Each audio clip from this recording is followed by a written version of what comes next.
सबकी जान पहचान वाली गीतकार साधना कृष्णमयी है अपने सबके सेवा में। आज हम लिंग भेद पर आधारित एक गीत लेके आई है। अपने सब सुनल जाओ और लाइक कमेंट दे करके चैनल के आगे बढ़ाए जाओ। बस इतनी गुजारिश है अपने से।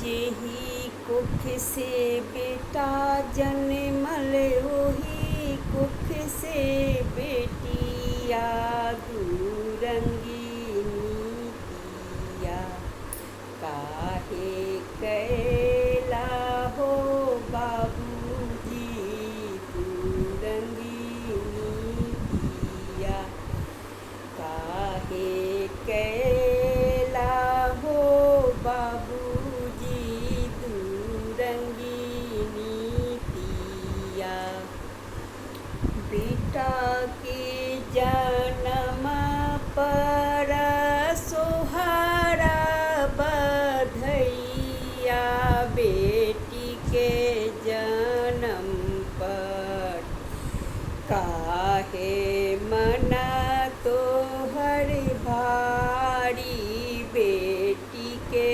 जन्म पर काहे मना तो हर भारी बेटी के जन्म पर काहे कैला हो पापा जी दूरंगी नीतिया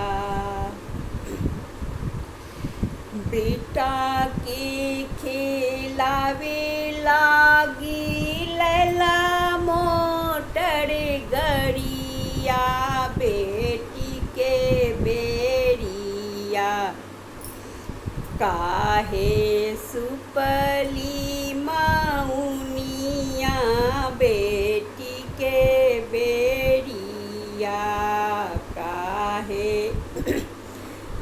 सुपली माउनिया बेटी के बेरिया काहे कैला हो पापा जी दूरंगी नीतिया बेटा के पढ़े लागी भेजला काना भेंटवा बेटी के भाग में ई सकुल सरा करिया बेटी के भाग में ई सकुल सरा करिया बेटी के भाग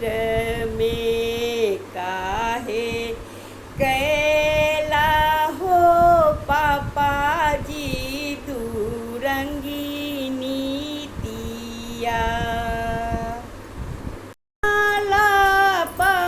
पगड़िया बेटी के बेरिया काहे सिरवा झुकैला बेटी के बेरिया काहे सिरवा झुकैला बेटी के बेरिया काहे कैला हो पापा जी दूरंगी नीतिया काहे कैला हो पापा जी दूरंगी नीतिया।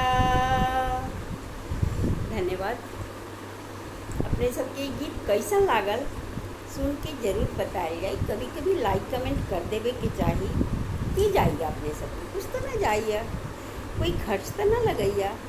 एल कृपा करके कमेंट